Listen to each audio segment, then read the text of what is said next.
Okay, you've just been watching a briefing from local officials adding some details to this morning's crash, which claimed the lives of 5 people. 60 more have been injured. We now want to turn things over to Action News investigator Paul Van Osdol, who's been following this story. And Paul, let's just talk nuts and bolts about this. We know there are 3 tractor trailers involved. We know 1 passenger vehicle, but a key element of this is the bus that was a part of that hit an embankment. What do you know about it? You've been digging into that for us. That's right. The state police said that this whole incident started when that bus ran into an embankment, causing those other trucks and car to crash into it. Now, we've been looking into this. We know the bus involved in this crash began its trip at a street corner terminal in New York's Chinatown neighborhood, but right now we know very little about the bus company itself. From Sky 4 here, you can see the name on the side of the bus. It says ohiocoach.com. The company's website says they run buses from New York to the Midwest, and they're owned by a company called Ohio Coach Incorporated. A woman who answered the phone at their New York office tells Action News Investigates they are a ticket agency, not the bus operator. When I asked for the name of the bus company, she hung up on me. Now, as you may have heard, state police just identified that bus company as Z&D Tours of New Jersey. Federal DOT records show there is no licensed interstate bus company named Ohio Coach. Now, in the past, the NTSB has been critical of so-called curbside bus companies like this one, saying they have a much worse safety record than other bus carriers. We're going to keep digging into this, and we'll have much more on this later on today, including maybe a little bit more about this company, Z&D Tours, that was the company involved in this incident. And of course, we've heard that this is a mountainous area, and the bus was going downhill when this all was triggered. So, Paul, thank you for digging into that for us. Okay, thank you. Okay, well, the crash, as we mentioned, involved 3 tractor trailers, a tour bus, and a passenger car. Certainly, as you would imagine, intense moments for first responders. Pittsburgh's breaking news team got to listen to some of the emergency audio dispatches as this was unfolding. Bus is on its side, multiple patients with glass injuries. Frick Hospital was notified.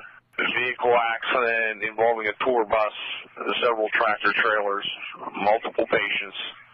We have no access to it. We got guys trying to make their way east through the accident to look for victims. Okay, we got to do some search and rescue on the other side.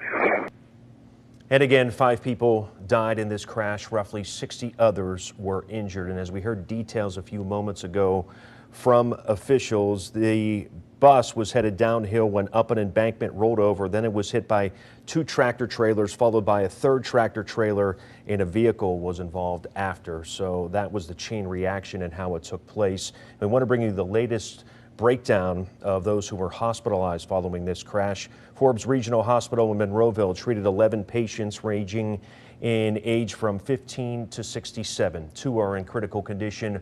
All others are in fair condition. Meanwhile, Excella Health says they treated 25 patients ranging in ages 7 to 52. 9 of the patients are under the age of 18. And UPMC said it received 22 patients from the crash. 18 at UPMC Somerset who were treated and released. They have 3 patients at UPMC Presbyterian Hospital as well, and 1 child being cared for at UPMC Children's Hospital of Pittsburgh. And we want to let you know that Excella Health Frick Hospital has established a phone number for family members of the people affected by this incident. That number right there on your screen, 724-237-6027. Now, after this crash, we know that quite a few people, roughly 60, sent to many area hospitals. And now we want to go to one of those hospitals where people are being treated. That's where Pittsburgh's Action News 4 reporter Kylie Walker is at Excella Frick Hospital. Kylie, what have you learned? How are the people doing there? Have you talked to anyone?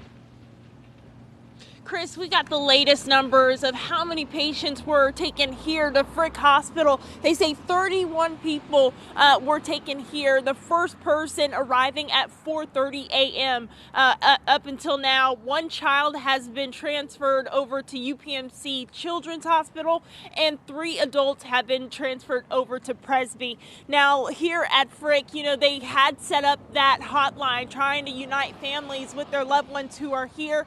They tell me that they have gotten many calls from consulates, from international consulates, trying to check and see who's here at their hospital. But this is all coming from that accident here at the Pennsylvania Turnpike, and I'm going to show you video of that right now. According to these multiple officials at the scene, again, 5 people died in that wreck and more than 60 were sent to hospitals. here at Frick, they called a disaster code, which is a code triage that mobilized all their doctors. They were here at 4:53 a.m. I'll have more updates on what's going on at the area hospitals that all these people were sent to. I'm live in Westmoreland County. Kylie Walker, Pittsburgh's Action News 4. And there for us at that briefing a few moments ago with Trooper Steve Lamani from Pennsylvania State Police and Craig Shuey from the Turnpike Commission, Pittsburgh's Action News 4 reporter Bob Mayo, who continues our coverage now. And Bob, you just listened into that briefing. What more can you add to this situation? One bit of information we learned from the Pennsylvania State Police in this briefing is that apparently some number of the people who were on board the bus, among those who were transported to the hospitals, perhaps among those who were killed, were international visitors. He said that for many of them, English is not their primary language, and he's indicated some of them may be Japanese speakers, Spanish language speakers, a breakdown of nation of origin, and if there was some specific group or organization involved in their travel is not yet known, not yet clear, but they said that that's an additional accommodation that they are trying to deal with, translators as necessary for communicating with those people. And they said that while the investigators do their work, they will be working with the Red Cross and with other agencies to try to facilitate services to these people who may have additional needs beyond medical needs because they are international visitors, apparently, according to the initial information from the Pennsylvania State Police. Back to you. All right, Bob, thanks for that, and give us more later. We'll check in with you. So we just a little recap. We know, again, 60 people sent to area hospitals, 5 people died, and we know that 2 of the people in the hospitals have been listed as critical in those conditions. Now, right now, we're hearing from a young man who was injured in this crash. Lamar Brady was on the tour bus and says that he remembers it crashing into the air and then rolling. Listen out to just a little bit of as we talked about what happened and some video that he took after the crash. Like, I can still see the replay of the bus crashing in my vision. I know I got lucky. I was towards the middle of the bus. I was probably like 5 seats in front of the exit hatch. And again, that's Lamar Brady right there. And I talked to him on the phone, and he just said he's a little shaken up, but he has some pain on his side. But for the most part, he's doing okay. And he described there how it happened, how it took place as the bus went off into the embankment and then rolled over. And rolling over twice, he says, as he got that image burned in his head.